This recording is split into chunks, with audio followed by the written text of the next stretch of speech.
Hello everyone. आज का हमारा टॉपिक है न्यूट्रिशन इन प्लांट्स।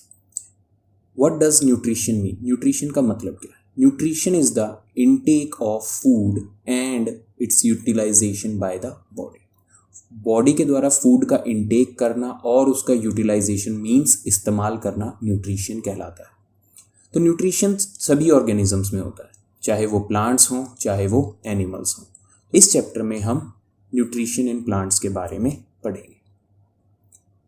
सबसे पहला क्वेश्चन आता है कि हमें फूड की ज़रूरत क्यों होती है। हम सबको पता है कि सभी लिविंग ऑर्गेनिजम्स को फूड की ज़रूरत होती है। तो फूड की ज़रूरत सभी ऑर्गेनिजम्स को किस लिए होती है?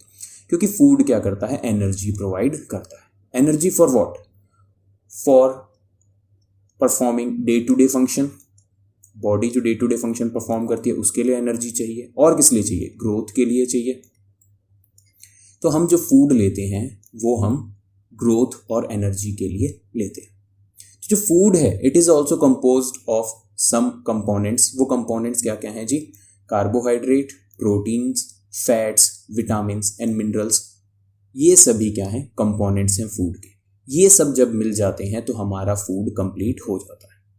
These components of food are necessary for our body and are called nutrients. ये जितने भी कंपोनेंट यहाँ पर गिवन है, carbohydrate, proteins, fats, vitamins and minerals, ये सब मिलके क्या कहलाते हैं? न्यूट्रिएंट्स कहलाते हैं।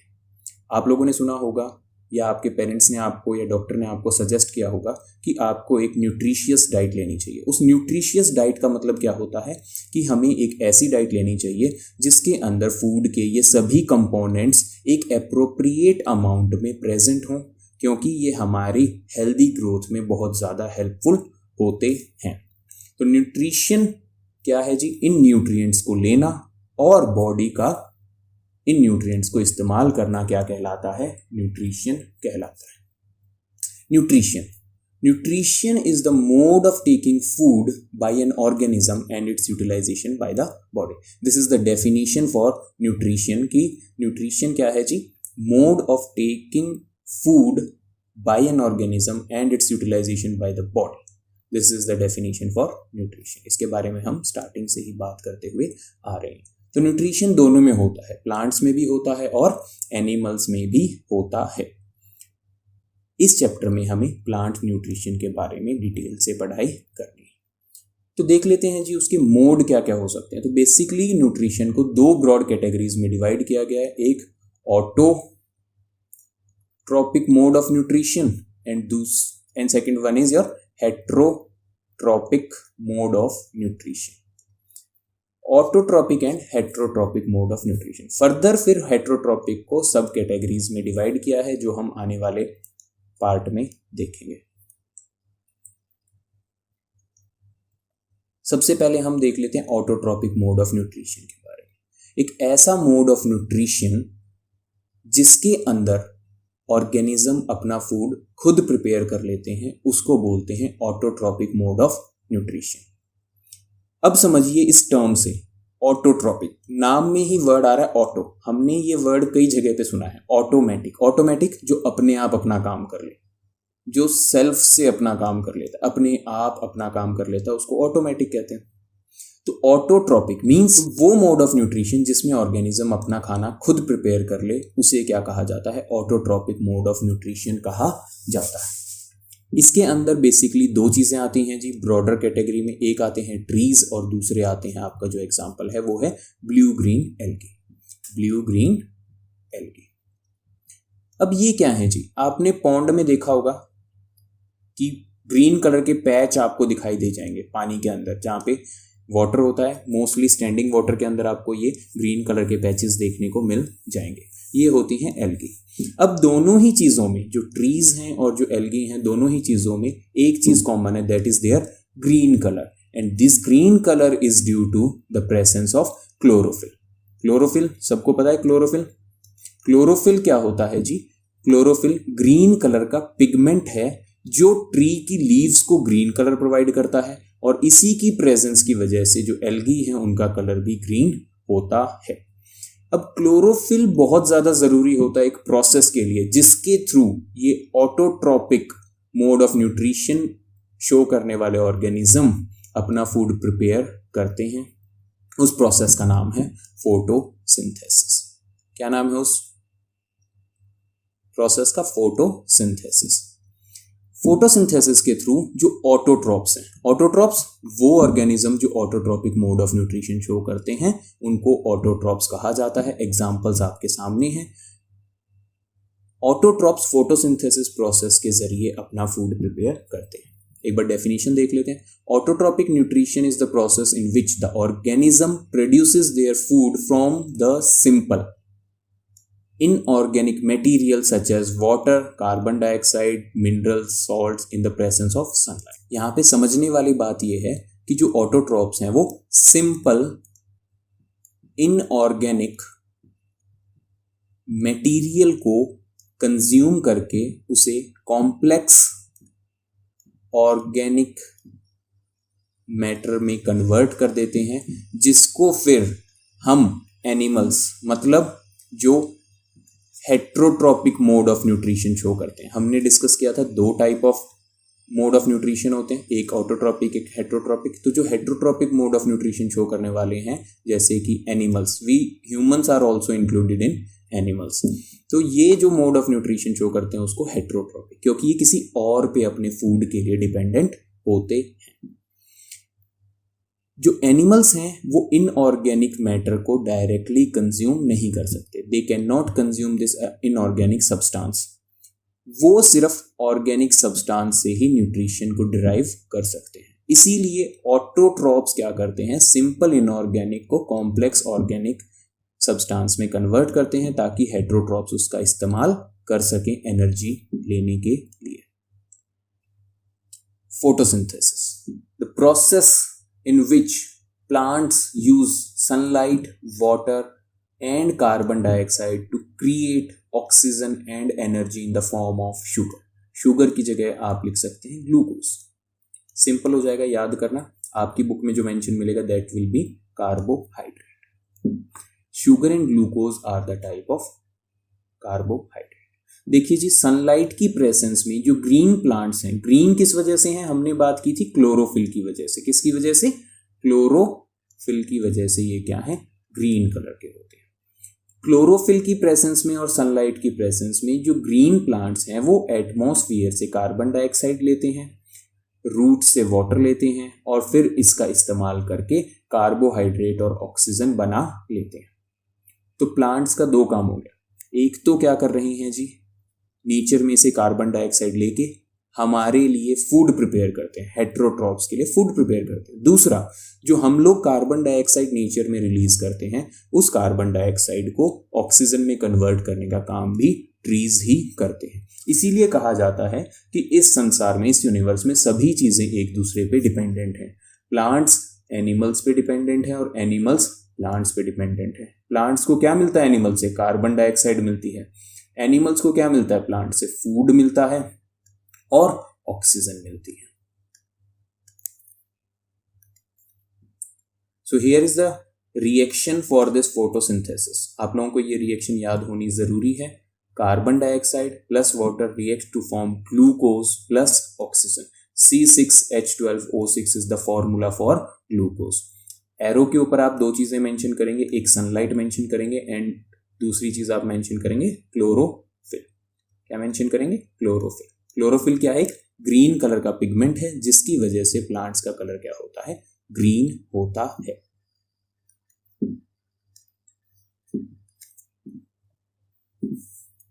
सेल, देखिए जी, बहुत इंपॉर्टेंट चीज है। सेल वर्ड हमें बहुत जगह पे सुनने को मिलता है। बायोलॉजी में अगर हम सेल टर्म का इस्तेमाल करें तो ये एक basic structural and functional unit है लाइफ की। कोई भी लिविंग ऑर्गेनिज्म है, वेदर इट इज प्लांट और animal, they are all made up of cells. सभी सेल से बने, चाहे वो प्लांट हो चाहे वो एनिमल हो। तो इसको क्या कहा? बेसिक स्ट्रक्चरल यूनिट कहा गया है। बेसिक का मतलब सब समझते हैं, बेसिक का मतलब कि जो सबसे जरूरतमंद चीज है। तो बेसिक स्ट्रक्चर, सबसे छोटी जो स्ट्रक्चरल यूनिट है वो क्या है? सेल। मतलब कि सेल से मिलके ही पूरा का पूरा ऑर्गेनिज्म बना है। हम ह्यूमन बीइंग्स क्या हैं जी? ट्रिलियंस ऑफ सेल से मिलके बने हैं।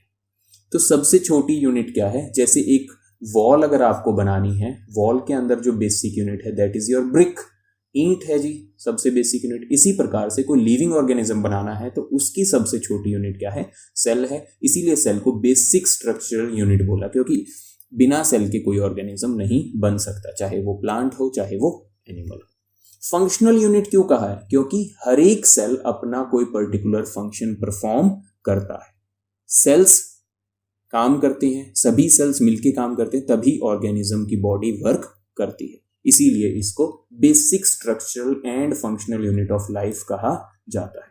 और सभी सेल्स के अंदर बेसिकली 3 कंपोनेंट्स प्रेजेंट होते ही होते हैं। पहला है सेल मेम्ब्रेन, यहाँ पे आपको दिखाई दे रहा होगा कि एक सेल ये है, दूसरा सेल ये है, तीसरा सेल ये है। ये सेल सभी एक दूसरे से क्या है, अलग अलग हैं। कैसे अलग हैं जी, कैसे इनके बीच में आपको डिफरेंस दिखाई दे रहा है? आपको यहाँ पर एक मेम्ब्रेन दिखाई दे रही है, यहाँ पे एक मेम्ब्रेन आपको, ये देखिए यहाँ पे। This membrane is known as cell membrane.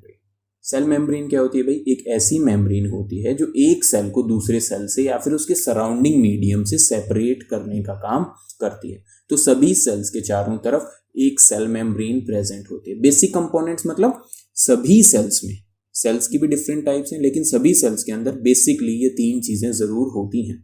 दूसरा साइटोप्लाज्म, तीसरा न्यूक्लियस। अब ये आपको यहाँ पे एक डेंस बॉडी दिखाई दे रही है, this is known as nucleus. Nucleus is the brain of the cell. Cell जो भी फंक्शन परफॉर्म करता है वो फंक्शन किसकी सहायता से परफॉर्म करता है, किसके आदेश पे परफॉर्म करता है, दैट इज न्यूक्लियस। न्यूक्लियस के कहने पे वो फंक्शन परफॉर्म होते हैं। तो सेल की सभी एक्टिविटीज का कंट्रोल सेंटर कहाँ है, न्यूक्लियस में है। इसके अलावा भी न्यूक्लियस के बहुत सारे रोल हैं जो हम आने वाले पार्ट में देखेंगे। तीसरी चीज है साइटोप्लाज्म।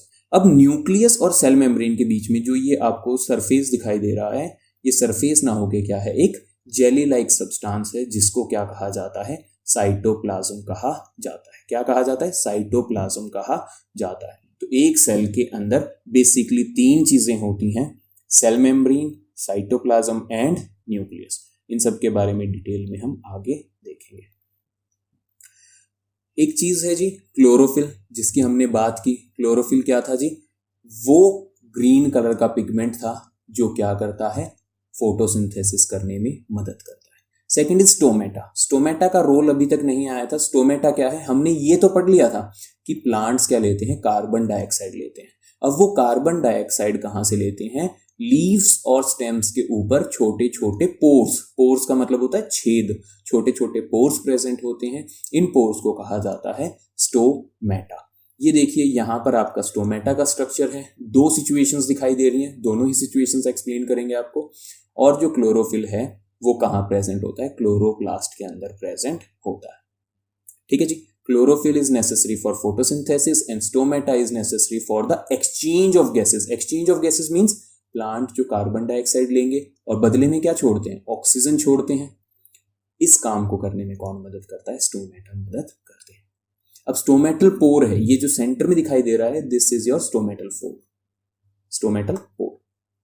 सिचुएशन 1 में क्या है जी, अभी ये स्टोमेटा क्या है, ओपन है। Open means exchange of gases इसके अंदर से हो रही है, कार्बन डाइऑक्साइड ली जा रही है और ऑक्सीजन छोड़ी जा रही है, रिलीज की जा रही है।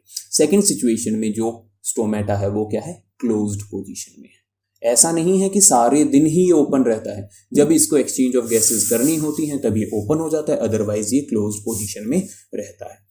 इसमें जो समझने वाली चीज है वो क्या है कि इसके चारों तरफ क्या प्रेजेंट है, गार्ड सेल प्रेजेंट है। These are the 2 guard cell. हर एक स्टोमेटल पोर को 2 गार्ड सेल्स कवर किए हुए होते हैं। नाम से ही पता चल रहा है गार्ड सेल कवर कर रहे हैं, उसको गार्ड कर रहे हैं। इनकी शेप होती है बीन शेप। कैसी शेप होती है, बीन शेप होती है। बीन जैसे दिखाई दे रहे हैं, राजमा जैसे, उनको बीन्स बोलते हैं। बीन शेप्ड है जी। जब इनके अंदर पानी जाता है, जब गार्ड सेल्स के अंदर वाटर एंटर करता है तो ये स्वेलअप हो जाते हैं। स्वेलअप होने पे ये अपनी बीन शेप को क्या करते हैं, अटेन कर लेते हैं, जिसकी वजह से इनके बीच का स्टोमेटल पोर ओपन हो जाता है और एक्सचेंज ऑफ गैसेस होने लग जाती है। सेकेंड सिचुएशन में क्या हो रहा है कि जो वाटर अंदर गया था अब वो वाटर बाहर निकाल लिया जाएगा, और जब वो बाहर निकलेगा तो ये स्वेल की जगह क्या हो जाएंगे, श्रिंक हो जाएंगे। क्या हो जाएंगे, स्वेल अप होने की जगह पे श्रिंक हो जाएंगे। पहले स्वेल्ड अप थे, अब क्या हो गए, श्रिंक हो गए। श्रिंक होने से इनकी जो शेप है बीन शेप वो डिस्टॉर्ट हो चुकी है भाई, खत्म हो चुकी है, तो ये फ्लैट हो गए। फ्लैट होने से आपको साफ दिखाई दे रहा है कि क्या हो रहा है, स्टोमेटा क्लोज हो रहे हैं। क्लोज होने से एक्सचेंज ऑफ गैसेस नहीं होती। तो हमें दो चीजें समझ में आ गई। एक चीज तो सिंपल थी, स्टार्टिंग में देख लिया था कि वाटर सॉइल के थ्रू लिया जाता है, कार्बन डाइऑक्साइड किसके थ्रू ली जाती है, स्टोमेटा के through. Soil through roots, water जो लिया जाता है सॉइल के थ्रू लिया जाता है रूट्स की सहायता से। जो कार्बन डाइऑक्साइड ली जाती है वो स्टोमेटास के थ्रू ली जाती है, जो कहाँ प्रेजेंट होते हैं, aerial part of the plant के ऊपर प्रेजेंट होते हैं, जैसे कि लीफ एंड स्टेम। क्लोरोफिल जो लीव्स के अंदर ग्रीन कलर का पिगमेंट है, ये भी जरूरी होता है फोटोसिंथेसिस के लिए। आगे देखते हैं जी, सन। देखिए जी, हमने बात कर ली थी किस किस चीज की, 4 चीजें जरूरी होती हैं फोटोसिंथेसिस के लिए, carbon dioxide, water, chlorophyll and last one is your chlorophyll and last one is your sunlight. तो सनलाइट कहां से आती है, सन से। तो जो सन है वहां से सनलाइट आती है, और बिना सनलाइट के फोटोसिंथेसिस पॉसिबल नहीं है। तो एक चीज समझिए आप कि जो एनर्जी आ रही है वो कहां से मिलती है, फूड से। फूड कौन प्रिपेयर कर रहा है, प्लांट्स प्रिपेयर कर रहे हैं। प्लांट्स अपना फूड कहां से प्रिपेयर करते हैं, सनलाइट की सहायता से। तो वो सन की एनर्जी, सनलाइट को कैप्चर करके, सन की एनर्जी को कैप्चर करके अपना फूड बनाते हैं। अगर सन नहीं होगा तो प्लांट्स अपना फूड नहीं बनाएंगे, हमें हमारा फूड नहीं मिलेगा, एनर्जी नहीं मिलेगी, तो सारी की सारी जो अर्थ के ऊपर लाइफ है वो क्या हो जाएगी, खत्म हो जाएगी। सभी एनिमल्स एक्सटिंक्ट, सभी प्लांट्स एक्सटिंक्ट हो जाएंगे। तो ये एक साइकिल है जो चलती रहनी बहुत ज़्यादा ज़रूरी है। तो हमको ये तो साफ समझ में आ रहा है कि भाई प्लांट्स हमारे लिए फूड बनाते हैं, लेकिन प्लांट्स खुद का फूड सनलाइट की प्रेजेंस में बनाते हैं। तो जो भी एनर्जी का फ्लो अर्थ के ऊपर हो रहा है वो किसकी वजह से हो रहा है, सन की वजह से हो रहा है। इसीलिए सन को क्या बोला जाता है, अल्टीमेट सोर्स ऑफ एनर्जी कहा जाता है। नॉट इवन ऑन अर्थ, हमारे जो पूरा सोलर सिस्टम है उसके अंदर sun ultimate source of energy है। Is it clear to you? याद रखना है ये कि sun is the ultimate source of energy. देखिए जी, हमने तो ये तो पढ़ लिया कि लीफ के ऊपर जो स्टोमेटा प्रेजेंट होते हैं वो करते हैं एक्सचेंज ऑफ गैसेस। लेकिन हमने जब भी कैक्टस को देखा है, किसको देखा है, कैक्टस को, उसके अंदर तो लीव्स ही नहीं होती ना लीव्स। अब समझिए क्या है कि वो लीव्स क्या हुई हैं, मॉडिफाई हो गई हैं, क्या बनाने के लिए, स्पाइंस बनाने के लिए। स्पाइंस क्या होते हैं, कांटे। Leaves are modified into spines, leaf modify हो चुकी हैं स्पाइंस बनाने में। क्यों मॉडिफाई हो गई हैं, अभी हमने बात की थी कि जो स्टोमेटा है, दिस वाज योर स्टोमेटा। जब ये स्टोमेटा ओपन होता है तो गैस भी एक्सचेंज होती है भाई, कार्बन डाइऑक्साइड और ऑक्सीजन को एक्सचेंज किया जाता है। लेकिन जब ये ओपन होता है तो इसमें से कुछ अमाउंट ऑफ वाटर क्या हो जाता है, इवेपरेट हो जाता है। क्या हो जाता है, इवेपरेट हो जाता है। तो वाटर पहले ही प्लांट के पास क्या होता है, कम होता है। तो ज्यादा वाटर इवेपरेशन को वो बियर नहीं कर सकता, सहन नहीं कर सकता। और डेजर्ट प्लांट्स के पास तो वाटर की पहले ही स्कैरेसिटी है, बहुत ही ज्यादा कम है। तो वाटर लॉस तो बिल्कुल भी वो बर्दाश्त नहीं कर सकते। इसीलिए उनकी जो लीव्स हैं वो श्रिंक होकर किस में कन्वर्ट हो गई हैं, स्पाइंस में। क्योंकि जितनी बड़ी लीफ होगी उतना ज्यादा सरफेस एरिया होगा लीफ का, उतनी ही ज्यादा वाटर की इवेपरेशन होगी। और ये मॉडिफाई होके स्पाइन बन गया तो देखिए अब इसका एरिया कितना ज्यादा श्रिंक हो गया। एरिया श्रिंक हो गया तो इवेपरेशन का रेट कम हो जाएगा, तो वाटर कम लॉस होगा। इसीलिए डेजर्ट प्लांट्स के अंदर जो लीव्स हैं वो मॉडिफाई हो गई हैं किसमें, स्पाइंस में। ठीक है जी। The desert plants have scales और spine like leaves to reduce loss of water by transpiration, and the process of removal of water from the surface of the leaf is known as transpiration. Water का जो loss हो रहा है leaf के ऊपर से उसको क्या कहा जाता है, ट्रांसपिरेशन कहा जाता है। These plants have green stem, इनकी स्टेम आप देखेंगे तो आपको ग्रीन कलर की मिलेगी जो फोटोसिंथेसिस करती है। अब जल्दी से सोचिए ये कि इसका कलर ग्रीन क्यों है, क्योंकि अब वो क्लोरोफिल स्पाइंस में ना प्रेजेंट होके किस में प्रेजेंट है, स्टेम में प्रेजेंट है। और कभी किसी ने नोटिस किया है, एलोवेरा देखा हो या कैक्टस देखा हो, जब हम इसको तोड़ते हैं तो अंदर से बहुत ज्यादा पानी निकलता है और एलोवेरा के अंदर से जेल निकलती है। वो जेल क्या है, स्टोर्ड वाटर है। जो इसने अपने इमरजेंसी पर्पस के लिए स्टोर करके रखा हुआ है। प्रोडक्ट्स ऑफ फोटोसिंथेसिस हमने देख लिया था कि कार्बन डाइऑक्साइड, वाटर जो है वो सनलाइट और क्लोरोफिल की प्रेजेंस में क्या करते हैं जी, ग्लूकोज बनाते हैं C6H12O6 plus oxygen plus water. तो ये क्या थे, प्रोडक्ट थे। तो ये प्रोडक्ट्स एक बार हम दोबारा से समझ लेते हैं कि क्या है। During the process oxygen is released. Photosynthesis के दौरान कौन सी गैस रिलीज होती है, ऑक्सीजन, जो हमारे लिए बहुत ज्यादा जरूरी है हमारे रेस्पिरेशन के लिए। हम बिना ऑक्सीजन के हमारी बॉडी में एनर्जी प्रोड्यूस नहीं कर सकते। जो फूड हम खाते हैं उससे एनर्जी प्रोड्यूस करने के लिए हमें ऑक्सीजन की जरूरत होती है। The carbohydrates ultimately get converted into starch. Plants के अंदर देखो जी, अभी प्लांट ने क्या किया, ग्लूकोज बना लिया। फोटोसिंथेसिस के जरिए प्लांट ने ग्लूकोज बना लिया। अब उस ग्लूकोज का एकदम से इस्तेमाल तो कर नहीं सकता सारे के सारे का, क्योंकि जब वो फोटोसिंथेसिस नहीं कर रहा होगा तब भी तो उसको एनर्जी की जरूरत है। तो वो उस कार्बोहाइड्रेट को किसमें स्टोर करके रखता है, स्टार्च की फॉर्म में स्टोर करके रखता है। द प्रेजेंस ऑफ स्टार्च, और जो स्टार्च की प्रेजेंस है लीफ के अंदर, वो बताती है कि प्लांट फोटोसिंथेसिस कर रहा है। Starch is a type of carbohydrate. तो मैंने आपको बताया था sugar, glucose, your starch, cellulose, ये सब क्या है जी, कार्बोहाइड्रेट की ही टाइप्स हैं। ठीक है जी, इसको डिटेल में हम बाद में देखेंगे कि सेलुलोज क्या होता है। अभी ये समझिए कि ग्लूकोज, स्टार्च और शुगर सभी क्या है, कार्बोहाइड्रेट की ही डिफरेंट टाइप्स हैं। तो बस ये क्या करता है, ग्लूकोज को स्टार्च की फॉर्म में स्टोर कर लेता है। मान लीजिए कि आपने खाना खाया, तो जब तक आप खाना खाएंगे तभी तक एनर्जी की जरूरत है आपको नहीं, खाना खाने के बाद भी आपको एनर्जी की जरूरत है। तो आपकी बॉडी भी जो ग्लूकोज फॉर्म करती है उसको सारा उसी टाइम यूटिलाइज नहीं करती, वो उसको अपनी बॉडी में ग्लाइकोजन की फॉर्म में स्टोर करके रखती है। किसकी फॉर्म में स्टोर करके रखती है, ग्लाइकोजन की फॉर्म में स्टोर करके रखती है। इसी प्रकार से जो प्लांट्स हैं वो भी ग्लूकोज को स्टार्च की फॉर्म में स्टोर करके रखने का काम करते हैं ताकि वो उसको बाद में यूज कर सकें। प्रेजेंस ऑफ स्टार, देखिए जी, एक आयोडीन टेस्ट है। आयोडीन क्या है जी, सबने सुना होगा, देश का नमक, टाटा नमक, उसमें क्या प्रेजेंट होता है, आयोडीन।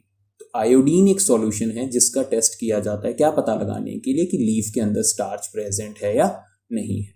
इसके लिए क्या करना है जी, आपको एक प्लांट लेना है, लीफी प्लांट लेना है, ठीक है जी। उसको क्या करना है, 2-3 दिन के लिए क्या कर देना है, डार्क रूम में रख देना है। किस रूम में रख देना है, डार्क रूम में। अब सोचिए ध्यान से कि डार्क रूम में रख दिया तो सनलाइट तो है नहीं, सनलाइट नहीं है तो क्या वो फोटोसिंथेसिस करेगा, नहीं जी, फोटोसिंथेसिस नहीं करेगा। तो वो जिंदा कैसे रहेगा, जो उसने स्टार्च लीव्स के अंदर स्टोर करके रखा है, अब वो उस स्टार्च का इस्तेमाल करेगा एनर्जी प्रोड्यूस करने के लिए और फिर उससे ही जिंदा रहेगा। लेकिन 3-4 दिन में काफी हद तक जो स्टार्च है वो यूटिलाइज हो चुका होगा। अब आपको क्या करना है, उस प्लांट को उठाना है और 2 से 3 घंटे के लिए उसको सनलाइट में रख देना है। सनलाइट में रखते ही क्या होगा, प्लांट जल्दी जल्दी क्या करेगा, अपने लिए फूड बनाना स्टार्ट करेगा by the process of photosynthesis. ठीक है जी। तो 2-3 घंटे के बाद क्या करना है, आपको उसकी एक लीफ ले लेनी है। क्या ले लेना है, आपकी उसके एक लीफ को प्लग कर लेना है और जहां जहां पर ग्रीन कलर के स्पॉट हैं उसको एक ट्रेसिंग पेपर से ट्रेस कर लेना है। ट्रेसिंग पेपर एक ट्रांसल्यूसेंट सा पेपर होता है, यदि आप उसको लीफ के ऊपर रखोगे तो आप उसके थ्रू लीफ को देख सकते हो। तो पेंसिल से उस ट्रेसिंग पेपर के ऊपर क्या करना है, आपको ग्रीन कलर का जो एरिया है उसको ड्रॉ कर लेना है। अब क्या करना है जी, अब आपको उसको थोड़ी देर के लिए वाटर के अंदर बॉयल करना है। किसमें बॉयल करना है, वाटर के अंदर बॉयल करना है। इसके बाद आपको क्या करना है, वाटर में से निकालने के बाद थोड़ी देर उस लीफ को एल्कोहल के अंदर बॉयल करना है। किसके अंदर बॉयल करना है, एल्कोहल के अंदर। एल्कोहल के अंदर बॉयल करने के बाद आप क्या करेंगे, उसको आयोडीन सॉल्यूशन में डिप करेंगे। किस में डिप करेंगे, आयोडीन सॉल्यूशन में डिप करेंगे। आयोडीन सॉल्यूशन में डिप करने के बाद आप क्या नोटिस करेंगे कि जहां जहां पर आपने वो ग्रीन कलर के पैच ड्रॉ किए थे वहां पे कौन सा कलर अपीयर हो रहा है, ब्लू ब्लैक कलर अपीयर हो रहा है। और जहां जहां पे ब्लू ब्लैक कलर अपीयर होगा वहां वहां पे हम कहेंगे कि क्या प्रेजेंट है, स्टार्च प्रेजेंट है। तो हमें ये पता चलता है कि फोटोसिंथेसिस के दौरान क्या प्रोड्यूस करते हैं प्लांट, स्टार्च प्रोड्यूस करते हैं। Is it clear to you? चलिए आगे देखते हैं। ठीक है सर, ग्रीन प्लांट्स ने अपना फूड प्रिपेयर कर लिया, लेकिन हमने तो कई बार ऐसे प्लांट्स देखे हैं जिनके लीव्स ग्रीन नहीं होते हैं। अब वो प्लांट फोटोसिंथेसिस करेंगे या नहीं? क्या वो ऑटोट्रॉप्स हैं या हेट्रोट्रॉप्स हैं? ये क्वेश्चन तो दिमाग में आएगा अगर डिफरेंट कलर की लीव्स देखी हैं अदर देन ग्रीन। बिल्कुल जी, ये प्लांट्स भी फोटोसिंथेसिस परफॉर्म करते हैं। अब क्या है जी, जैसे ग्रीन कलर का पिगमेंट इनके अंदर, लीव्स के अंदर प्रेजेंट होता है, ग्रीन पिगमेंट जो क्लोरोफिल है, अगर वो प्रेजेंट है लीव्स के अंदर तो उसकी वजह से कलर जो है लीव का वो ग्रीन होता है। लेकिन सिर्फ ग्रीन कलर का पिगमेंट नहीं होता प्लांट के अंदर। आपने फ्लावर भी देखे होंगे, फ्लावर्स तो डिफरेंट डिफरेंट कलर्स के होते हैं, तो अलग अलग कलर के अलग अलग पिगमेंट प्रेजेंट होते हैं। तो यदि उस लीव के अंदर ग्रीन पिगमेंट से ज्यादा कोई और कलर का पिगमेंट प्रेजेंट है तो वो लीफ वैसा ही दिखाई देगा। प्रेजेंट तो है उसके अंदर क्लोरोफिल, लेकिन दूसरे कलर का पिगमेंट उस क्लोरोफिल से ज्यादा अमाउंट में प्रेजेंट है, तो आपको क्या होगा जी, उसका ग्रीन कलर दिखाई नहीं देगा, क्योंकि जो दूसरा कलर है जैसे कि रेड है वो उस ग्रीन कलर को क्या कर लेगा, मास्क कर लेगा, कवर कर लेगा, तो आपको उसका ग्रीन कलर दिखाई नहीं देगा। जबकि उसके अंदर क्लोरोफिल तो प्रेजेंट है, तो क्या अब वो फोटोसिंथेसिस परफॉर्म करेगा? सोचिए थोड़ा सा। बिल्कुल जी, सही सोचा आप लोगों ने कि वो क्लोरोफिल प्रेजेंट होने की वजह से फोटोसिंथेसिस परफॉर्म करेगा। आंसर क्या है इसका देख लेते हैं। The leaves other than green also have chlorophyll, the large amount of red, brown and other pigments mask the green colour, photosynthesis takes place in these leaves. तो भाई जो दूसरा पिगमेंट है, दूसरे कलर का जो पिगमेंट है वो ग्रीन कलर को मास्क कर लेता है, लेकिन क्लोरोफिल तो प्रेजेंट है। अब ऊपर कवर डालने से क्या हो गया, दूसरा कलर अपीयर होने से क्या हो गया, क्लोरोफिल प्रेजेंट है, तो फोटोसिंथेसिस भी परफॉर्म होगी ही होगी। तो हम बात कर रहे थे दो टाइप की मोड ऑफ न्यूट्रिशन की। एक हमने बात कर ली ऑटोट्रॉपिक मोड ऑफ न्यूट्रिशन की, और दूसरा जो आपका टाइप है that is your heterotrophic mode of nutrition. Heterotrophic हमने स्टार्टिंग में ही बात की थी। ऑटो जो खुद का खाना खुद बना ले, और हेट्रो जो खुद का खाना खुद ना बनाए, किसी और पे अपने फूड के लिए डिपेंड करें, उनको कहते हैं हेट्रोट्रॉपिक मोड ऑफ न्यूट्रिशन। देखिए अब यहाँ पे दो एग्जांपल आपको दिखाई दे रहे हैं। एक दिखाई दे रहा है डियर। डियर किस पे फीड करता है, प्लांट्स के ऊपर फीड करता है। लॉयन दिखाई दे रहा है दूसरा। लॉयन किस पे फीड करता है, एनिमल पे फीड करता है। तो ये लॉयन डियर के ऊपर डिपेंडेंट है अपने फूड के लिए, अपनी एनर्जी के लिए। ये डियर प्लांट्स के ऊपर डिपेंडेंट है अपने फूड और एनर्जी के लिए। तो अब एक बात बताइए, क्या ये लॉयन डायरेक्टली या इनडायरेक्टली डिपेंडेंट है प्लांट्स के ऊपर? देखिए डियर तो डायरेक्टली प्लांट को कंज्यूम कर रहा है, तो डायरेक्टली डिपेंडेंट हो गया। लॉयन को अपनी एनर्जी मिल रही है डियर से। भाई डियर भी तो एनर्जी लेके जिंदा है, उसको अपनी एनर्जी कहाँ से मिल रही है? जैसे हमने बात की थी कि प्लांट्स को जो एनर्जी मिलती है वो किससे मिलती है, सन से मिलती है। सन से प्लांट्स में एनर्जी आई, प्लांट से किस में आ गई, डियर में आ गई। डियर को खा के किस में आ गई, एनर्जी लॉयन में आ गई। तो इनडायरेक्टली जो लॉयन है, जो कार्निवोर्स एनिमल है, वो किस पे डिपेंडेंट है, प्लांट्स के ऊपर इनडायरेक्टली डिपेंडेंट है। और डायरेक्टली किस पे डिपेंडेंट है, हर्बीवोर्स पे या अदर एनिमल्स कह सकते हो आप, अपने से छोटे जानवरों के ऊपर ये डिपेंडेंट होता है फूड और एनर्जी के लिए। So heterotropic nutrition is a mode of nutrition in which organism depends upon other organism for the food to survive. वो मोड ऑफ न्यूट्रिशन जिसके अंदर ऑर्गेनिज्म किसी दूसरे ऑर्गेनिज्म पे अपने फूड के लिए डिपेंड करता है, उसको हेट्रोट्रॉपिक न्यूट्रिशन कहा जाता है। Is it clear to you? और ऐसे ऑर्गेनिज्म जो हेट्रोट्रॉपिक न्यूट्रिशन शो करते हैं उनको क्या कहा जाएगा, हेट्रोट्रॉप्स कहा जाएगा। हेट्रोट्रॉपिक मोड ऑफ न्यूट्रिशन के अंदर एक टाइप है parasitic mode of nutrition. Parasitic nutrition is a mode of heterotrophic nutrition, उसकी एक सब टाइप है जिसके अंदर जो ऑर्गेनिज्म है उसको पैरासाइट कहते हैं। क्यों? क्योंकि वो दूसरे ऑर्गेनिज्म की बॉडी के ऊपर या बॉडी के अंदर रहते हैं, जिसको कहा जाता है होस्ट। फॉर एग्जाम्पल यहाँ पर आपको कसकटा दिख रही होगी, इसको हम हिंदी में क्या बोलते हैं, अमरबेल बोलते हैं। तो जो ये अमरबेल है दिस इज ए पैरासाइट, क्योंकि इसके पास क्या है जी, येलोइश कलर दिख रहा होगा आपको, इसके पास क्लोरोफिल है नहीं, ये खुद का फूड तो खुद फोटोसिंथेसिस से प्रिपेयर नहीं कर सकता, तो ये क्या करता है, इस प्लांट से अपना न्यूट्रिशन ड्राइव करता है, इस प्लांट का न्यूट्रिशन ले लेता है, तो ये खुद क्या हो गया, पैरासाइट हो गया। और जो नीचे वाला प्लांट है जिसके ऊपर ये ग्रो कर रहा है उसको क्या कहते हैं, होस्ट कहते हैं। तो जो पैरासाइट है वो होस्ट से अपने न्यूट्रिशन को ड्राइव करता है। The parasite obtains nutrition directly from the body of the host. तो अब आप ये देखिए कि ये टोटली इस प्लांट के ऊपर डिपेंडेंट है, तो इसको हम क्या कह सकते हैं, पैरासाइट कह सकते हैं। तो पैरासिटिक मोड ऑफ न्यूट्रिशन वो मोड ऑफ न्यूट्रिशन है जिसमें ऑर्गेनिज्म दूसरे ऑर्गेनिज्म के बॉडी से अपना न्यूट्रिशन ड्राइव करता है। अगला जो टॉपिक है वो है आपका इंसेक्टिवोरस प्लांट। इंसेक्टिवोरस में वर्ड आ रहा है इंसेक्ट, वो प्लांट जो इंसेक्ट्स को खाते हैं। ठीक है जी, ये पिक्चर प्लांट दिख रहा होगा, इसमें पिक्चर लाइक स्ट्रक्चर है। पिक्चर क्या होता है, मटका, देखिए मटके जैसा स्ट्रक्चर है। यहाँ पे एक फ्लैप प्रेजेंट है ऊपर की तरफ, एक यहाँ पे वीनस फ्लाई ट्रैप दिखाई दे रहा है आपको, थोड़ा अलग स्ट्रक्चर है दोनों का, काम दोनों का सेम है, दोनों ही इंसेक्टिवोरस प्लांट कहलाते हैं। क्यों, क्योंकि ये इंसेक्ट्स के ऊपर फीड करते हैं। कैसे फीड करेंगे, देखिए मान लीजिए कि आपके पास एक इंसेक्ट है, दिस इज योर इंसेक्ट, ये इसके विंग्स हैं। ये थोड़े से क्या होते हैं, इंसेक्टिवोरस प्लांट ज्यादा अट्रैक्टिव होते हैं क्योंकि इनके अंदर डिफरेंट कलर के पिगमेंट्स प्रेजेंट होते हैं। तो जो इंसेक्ट है वो अट्रैक्ट हो जाता है इसकी तरफ और वो आता है यहाँ पर। अब इसके अंदर जो पिक्चर है, इसके अंदर समझिएगा क्या है, हेयर लाइक स्ट्रक्चर्स हैं जो नीचे की तरफ पॉइंटेड है। किस तरफ पॉइंटेड है, नीचे की तरफ पॉइंटेड है। और जो इसका सरफेस है वो क्या है, स्लिपरी है। जैसे ये इंसेक्ट इसके ऊपर आके बैठता है वो स्लिप कर जाता है और इन हेयर्स के थ्रू वो इंसेक्ट कहाँ चला जाता है, बॉटम में चला जाता है। जैसे ही प्लांट इसके अंदर ट्रैप होता है ये लिड ऊपर से क्या हो जाती है, क्लोज हो जाती है।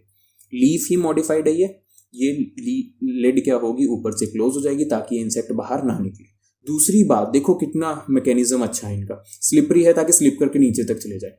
और अब जो हेयर्स हैं वो इसको बाहर ही नहीं आने देते, तो ये इंसेक्ट अंदर ट्रैप हो जाता है।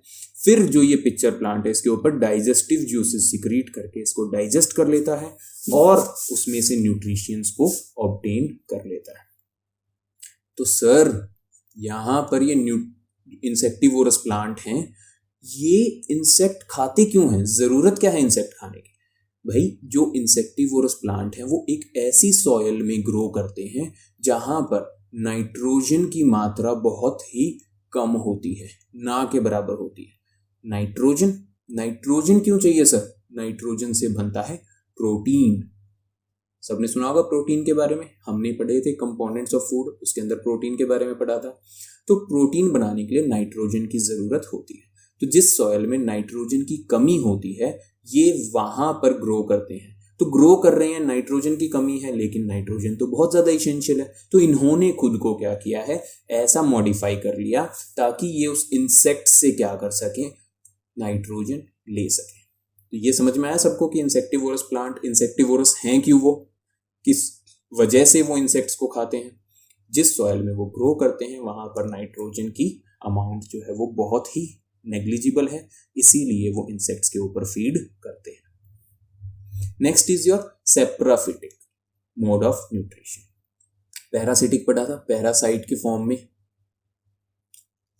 जो मोड ऑफ न्यूट्रिशन है जिसके अंदर एक ऑर्गेनिज्म होस्ट के ऊपर रहता है, पैरासाइट कहते हैं।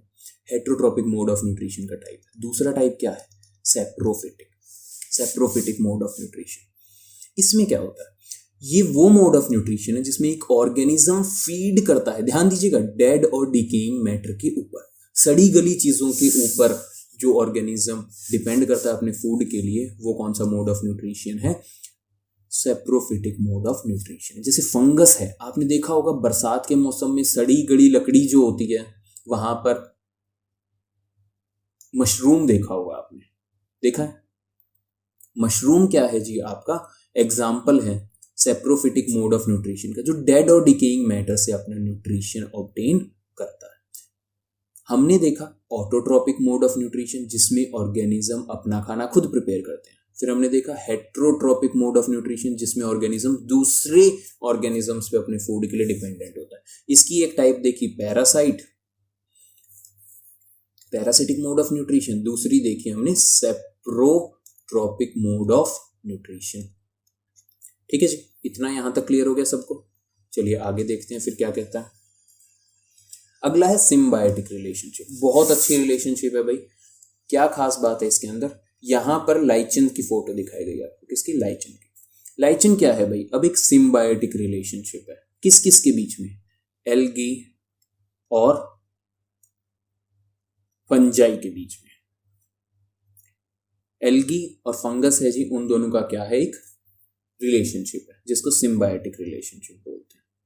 देखिए यहाँ पे symbiosis is the combination of two Greek words. दो ग्रीक वर्ड से sym means with and biosis means living, एक साथ रहते हैं जहां पर।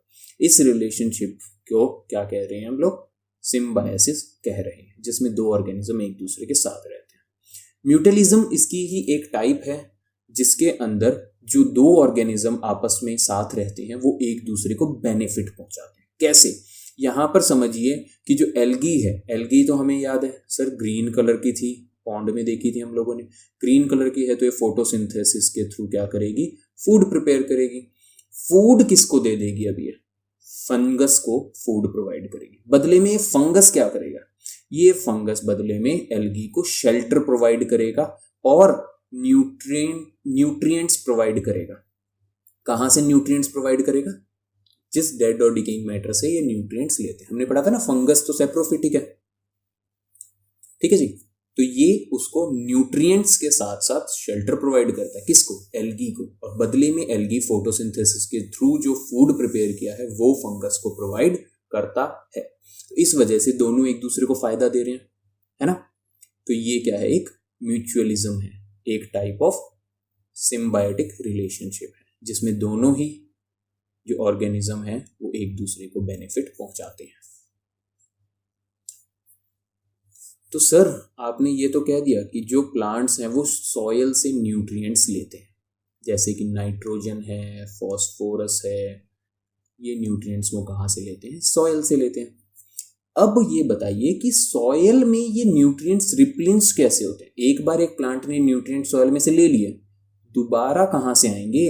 एक बॉक्स था जिसके अंदर चॉकलेट भरी हुई थी, आपने उसमें से चॉकलेट निकाल ली।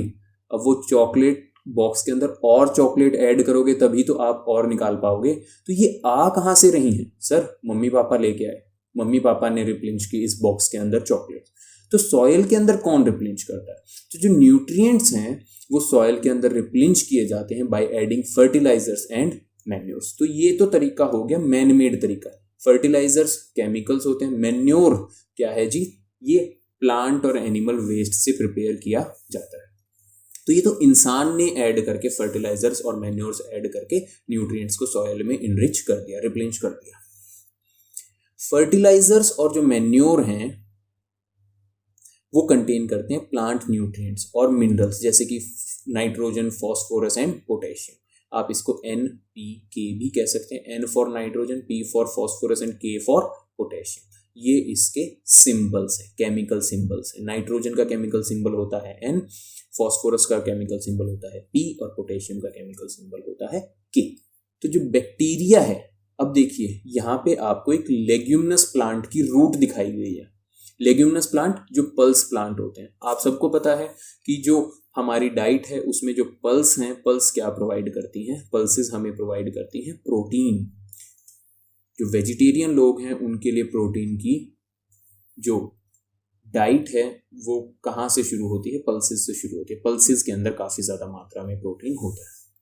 पल्सेस को भी लेग्यूमिनस प्लांट बोलते हैं। और मैंने बताया था प्रोटीन किससे बनता है? नाइट्रोजन से बनता है। तो वो प्लांट सबसे ज़्यादा क्या रिसीव करेगा सॉइल से? नाइट्रोजन को रिसीव करेगा ताकि वो प्रोटीन बना सके। तो जो लेग्यूमिनस प्लांट होते हैं उनकी रूट्स के अंदर ये गांठें दिखाई दे रही होंगी। इन गांठों को क्या कहते हैं? नोड्यूल्स कहते हैं। क्या कहते हैं इन गांठों को? नोड्यूल्स। और इन रूट नोड्यूल्स में कौन रहता है? इन रूट नोड्यूल्स में रहता है एक बैक्टीरिया जिसका नाम है राइजोबियम। ये राइजोबियम बैक्टीरिया नेचर में प्रेजेंट नाइट्रोजन गैस, जो कि किस फॉर्म में है? इनऑर्गेनिक फॉर्म में है। ठीक है जी, हम उसको डायरेक्टली कंज्यूम नहीं कर सकते, प्लांट भी उसको डायरेक्टली कंज्यूम नहीं कर सकते, वो रूट्स के थ्रू, सॉइल के थ्रू लेते हैं जी। ठीक है जी। तो जो राइजोबियम बैक्टीरिया है ये एटमॉस्फेरिक नाइट्रोजन एटमॉस्फेयर में जो नाइट्रोजन गैस प्रेजेंट है उसको सॉल्यूबल फॉर्म में कन्वर्ट करता है, यूजेबल फॉर्म में कन्वर्ट करता है, ताकि प्लांट उसको एब्जॉर्ब कर सके और उससे प्रोटीन बना सके। The bacterium called Rhizobium can take atmospheric nitrogen and convert it into the soluble form, और उसको सॉल्युबल फॉर्म में कन्वर्ट कर देता है। Is it clear to you? Rhizobium bacteria है जो रूट नोड्यूल्स में प्रेजेंट होता है। कौन से प्लांट्स की? लेग्यूमिनस प्लांट की रूट नोड्यूल्स में प्रेजेंट होता है, जो क्या करता है जी, नाइट्रोजन को सॉल्युबल फॉर्म, यूजेबल फॉर्म में कन्वर्ट करता है ताकि प्लांट उसका इस्तेमाल कर सके। जो टाइप ऑफ न्यूट्रिशन है, ये एक लास्ट में ऐसे स्लाइड मैंने डिफ्रेंशिएट करने के लिए लगाई है, वो दो बेसिक कैटेगरीज में डिवाइडेड है, ये फर्दर फिर कैटेगरीज में डिवाइडेड है, ऑटोट्रॉप्स एंड हेट्रोट्रॉप्स। वो जो अपना खाना खुद बना लेते हैं, सेल्फ से बना लेते हैं। हेट्रोट्रॉप्स वो जो अपने खाने के लिए किसी और के ऊपर डिपेंडेंट होते हैं। हेट्रोट्रॉप्स के अंदर फिर parasitic saprophytic mode of nutrition आता है।